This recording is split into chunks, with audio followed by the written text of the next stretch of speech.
সবাই নিশ্চয়ই ভালো আছেন। তো আমিও ভালো আছি। তো শুরু করলাম আজকে নতুন আরেকটা ভিডিও দিয়ে। তো আজকের ভিডিওটা থাম্বনেল দেখে বুঝতে পারছেন, যেহেতু আমি একটা নতুন সিরিজ শুরু করছি অ্যাডোবি ইলাস্ট্রেটর। তো এই সিরিজে আমি অ্যাডোবি ইলাস্ট্রেটরের বেসিক লেভেল থেকে শুরু করব। তো এর আগের ভিডিও দুইটা যদি আপনারা না দেখে থাকেন, ডিসক্রিপশন বক্সে আমি দিয়ে রাখবো, সেখান থেকে আপনারা দেখে নেবেন।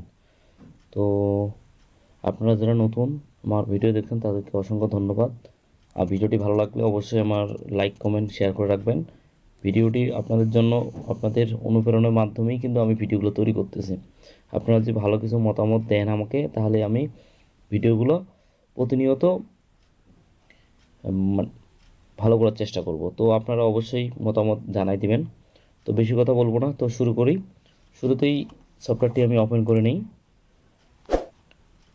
সফটওয়্যার ওপেন করার বিষয়ে আপনাদের বলি, সফটওয়্যার যদি কারো না থেকে থাকে, তো আমার ইউটিউব চ্যানেলের সফটওয়্যার কীভাবে ইনস্টল করতে হয়, কীভাবে সফটওয়্যারটি ডাউনলোড করতে হয়, সব কিছু ডিটেলস দেওয়া আছে আমার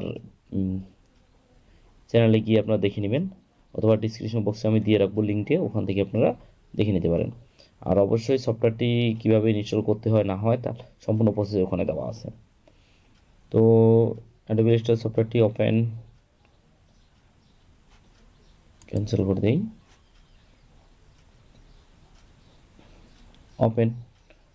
ওপেন হয়ে গেছে। তো শুরুতেই আমি ডিজাইন করব না, শুধু একটা এ4 সাইজের একটা ব্ল্যাঙ্ক পেজ নিলাম।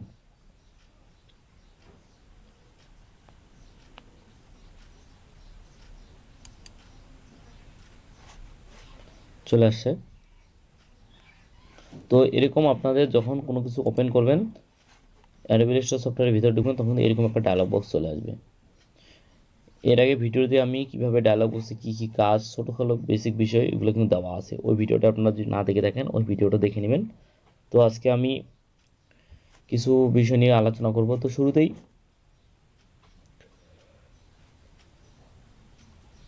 সিলেকশন টুল, তারপর এখানে আছে ডিরেক্ট সিলেকশন টুল। মনে করেন আমি একটা শেপ নিলাম, তাই না? একটা শেপ নিলাম। এখন সিলেকশন টুল আপনারা তো অবশ্যই ফটোশপে দেখছেন। এটা থেকে এটার কাজ কি, মনে করেন কোনো ডিজাইনে আপনি কী করবেন, একটা টুলস ব্যবহার করছেন, এটা থেকে এটা গেল, এটাকে ক্রিয়েট করার জন্য সিলেকশন টুল, ঠিক আছে। তারপর আবার কি, এখানে আরেকটা আছে দেখেন, ডিরেক্ট সিলেকশন টুল। এই টুলসের কাজ কি? এই টুলসের কাজ হচ্ছে, মনে করেন এই যে আমি শেপটা নিলাম, এই শেপটার চারপাশ থেকে দেখেন যে একটা রাউন্ড, এই বৃত্ত আকারে দেওয়া আছে। একটু জুম করে নিই আপনাদের সুবিধার্থে। দেখেন, মনে করেন এই শেপটা আমি একটা নিলাম, মনে করেন এই শেপের এখানে এই পাশে এই যে রাউন্ডেডগুলো আছে না, দেখতেছেন না, গোল গোল আকারে। মনে করেন আমি এই শেপের এই কর্নারটা আমি একটু রাউন্ড করব, তাই না? ডিরেক্ট সিলেকশন টুল যাবেন, আপনি এটাকে সিলেক্ট করবেন। শুধু দেখেন এই কার্সরটা আছে, বাকিগুলো আসেনি।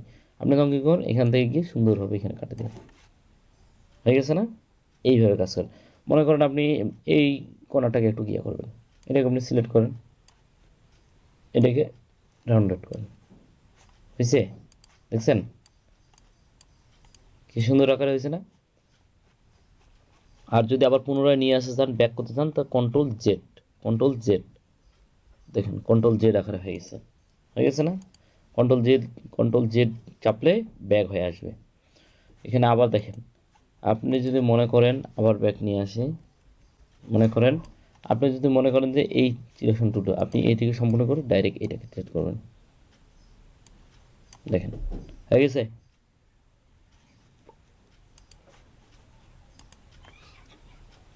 এটা হচ্ছে পার্সপেক্টিভ টুল। এই টুলসের কাজ কি? এই টুলসটা আমাদের বেশি ব্যবহার হয় না, বিশেষ করে ডিরেক্ট সিলেকশন টুলটা বেশি ব্যবহার হয় আমাদের। এটা যখন ডিজাইন আমরা করবো, রাউন্ডেড শেপের যখন ডিজাইন তৈরি করবো, তখন কিন্তু এটা ব্যবহার হয় বেশি, বুঝতে পারছেন? তো এটা হচ্ছে এটা। তো আর কোনটা টুল?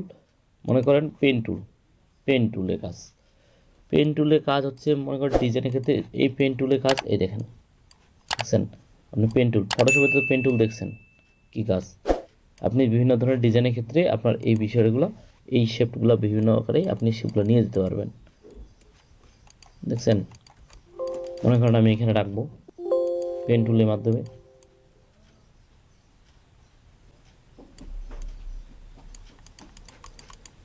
দেখছেন? দেখেন, মনে করেন শেপটা তো নিলেন, শেপটা তো আপনি নিলেন, সরি ব্যাক হয়ে যাচ্ছে। মনে করেন আপনি শেপটা নিলেন, তাই না? শেপের আপনি কালারটা চেঞ্জ করবেন। এটা কালারটা কীভাবে চেঞ্জ করবেন, কালারটা কীভাবে নিয়ে আসবেন? আপনার এখান থেকে আপনি কালার প্লেট নিয়ে আসবেন, নিয়ে আসছেন কালারগুলো, এখানে অনেক ধরনের কালার আছে, দেখছেন? দেখছেন? আপনারা এগুলো ঘাঁটবেন, দেখেছেন? এগুলো ঘাঁটবেন, হিউজ পরিমাণ কালার আছে, আপনারা এগুলো ঘাঁটবেন। একই কালারের বিভিন্ন কালার ক্যাটাগরি আছে, বুঝতে পারছেন? এই দেখছেন এই কালারগুলো, এই কালার প্লেটগুলো এইভাবে কালারগুলো চেঞ্জ করতে হয়, ঠিক আছে? এই হচ্ছে এইটার পেন টুলের কাজ। পেন টুলে আপনার প্লাস আছে, মাইনাস আছে। মনে করেন আপনি আরেকটা বিষয় আপনার দেখাই দিই। মনে করেন আমরা একটা শেপ নিলাম, তাই না? শেপ নিয়ে এখানে মাইনাস, দেখছেন কেটে যাবে, কেটে গেছে না? মাইনাসের কাজে হচ্ছে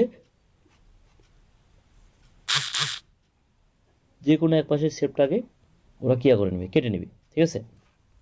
এটা কেটে নিলাম। এখানে আরও আছে রেজার টুল, এখানে আপনি যদি এটা চাপেন, দেখছেন? যেটাকে সিলেক্ট করছেন ওই বিন্দুটা সিলেক্ট হয়ে যাবে, দেখছেন? বিভিন্ন অ্যাঙ্গেল নিয়ে আসতে পারবেন, দেখছেন? এই যে,